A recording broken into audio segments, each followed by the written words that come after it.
Oh, hello. My name's Ray. Thanks for tuning in today. I write poems and stories and rhymes, and I make little videos like this sometimes. So I hope you enjoy the verses I tell and that you get inspired to get writing as well. But let's get started. No more delay. It's time for some random rhymes with Ray.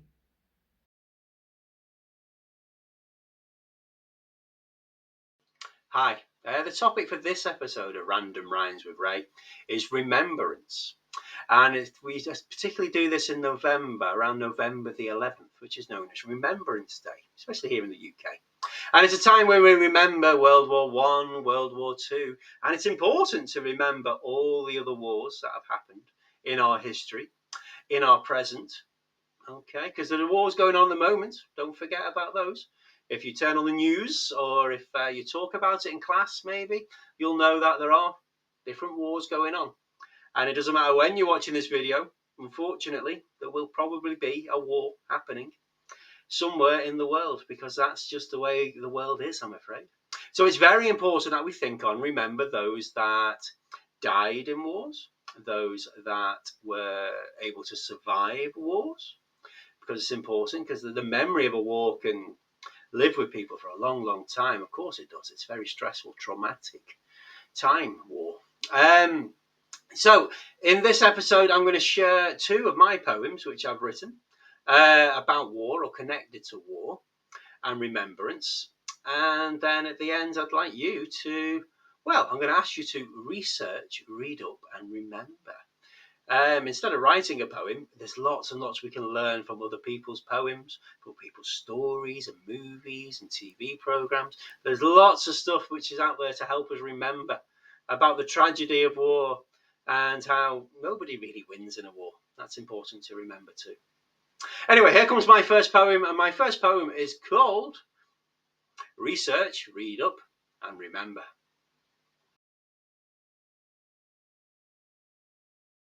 Research, read up, and remember the reason why poppies are worn. A symbol of battles and conflicts and lives lost before you were born. Medals were given to war heroes to reward courage of all humankind. Yet those who survived to wear poppies say the real heroes were those left behind. It's essential to look at our history, to research, read up, and remember. Take a minute to reflect then in silence on the 11th day of each November. Research, read up, and remember why memorials bear so many names, each one a life that was taken, a tragic reminder of what a war claims. As you read, you may find a connection, a link to that name of your own. Yet remember, we are all connected, even to the tomb of the soldier unknown. It's important to connect to our past, to research, read up, and remember. Take a minute to reflect then in silence on the 11th day of each November. Research, read up, and remember why we say, lest we forget. And we say we will remember them about heroes we never met. Every war, it leads to destruction, sacrifice, trauma, and death to give you a future of freedom. So many heroes gave up their last breath. It's right to remember the fallen, to research, read up, and remember. Take a minute to reflect then in silence on the 11th day of each November. Research, read up, and remember that wars still go on, never cease. Power and greed still continue and stand in the way of world peace. As we pause and reflect on the past, we should remember the present as well and consider what could be the future. What that brings, only our time will tell. It's vital to learn from the lessons, to research, read up, and remember. Take a minute to reflect then in silence on the 11th day of each November.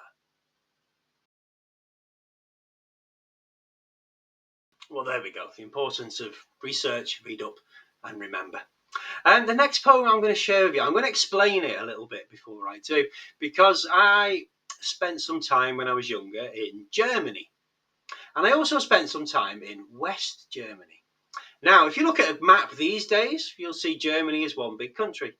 But when I was young, Germany was actually two countries. It was divided into West Germany and East Germany. Now, this happened after World War II. They built a big wall right down the middle of Germany, and they decided to have two countries instead of one. Now, this was for many reasons. It was to help the war come to an end. It was to help peace to last for a little while longer. But it did mean that there was an area of what is now Germany, which wasn't really West Germany, and it wasn't really East Germany because it was in between two countries, in between two walls. And what happened one day when I was in Germany, a good friend of mine, a friend of my family, took me on a little walk and helped me to get through this little hole in a fence. And when I went through this hole in a fence, I felt very, very strange. I can't really explain how I felt, but it was a very, very funny feeling. And my friend Jorg, said to me, he said, "Where are you?" And I said, I don't know where I am. And he said, right, he said, now you're in Germany. He said, but if you were here last year, you would have been nowhere. You would have been in no man's land. This area wasn't East Germany. It wasn't West Germany. It was nothing. It was nobody's country. And it was a very strange feeling to know that the consequence of a war meant that there was a piece of land where I was then standing, which wasn't anywhere before that. Very strange feeling. Didn't really understand how I felt. Many years later, I wrote this poem, which I'm going to read to you now, called I Once Stood.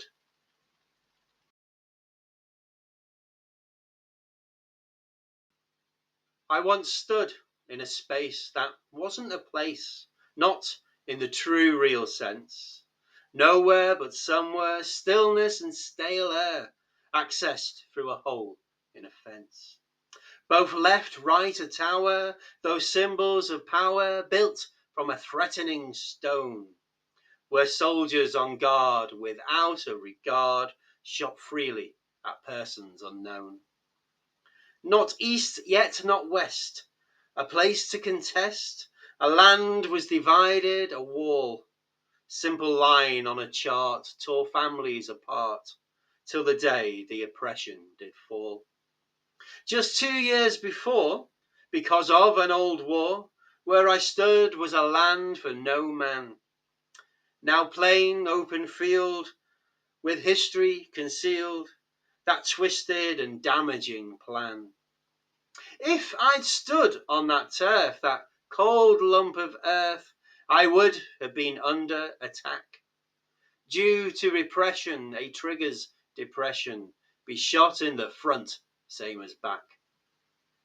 And as I stood there with a change in the air, one foot in the now, one the past, two nations combined, their futures aligned, unity forged, built to last.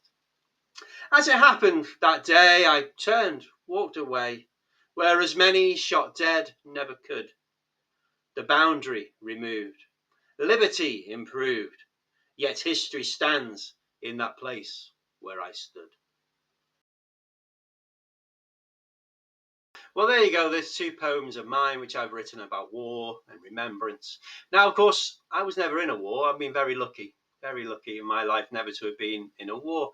But there are lots of poets who have written about war, who experienced it, lots of poets who have written about it afterwards.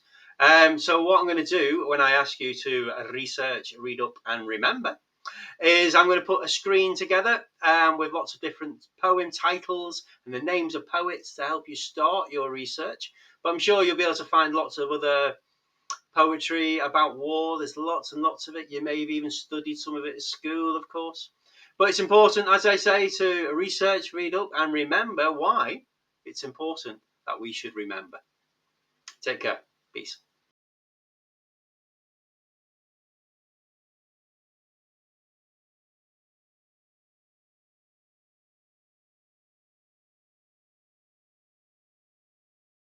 I'll be off then. Cheerio. Goodbye for now. I've got to go.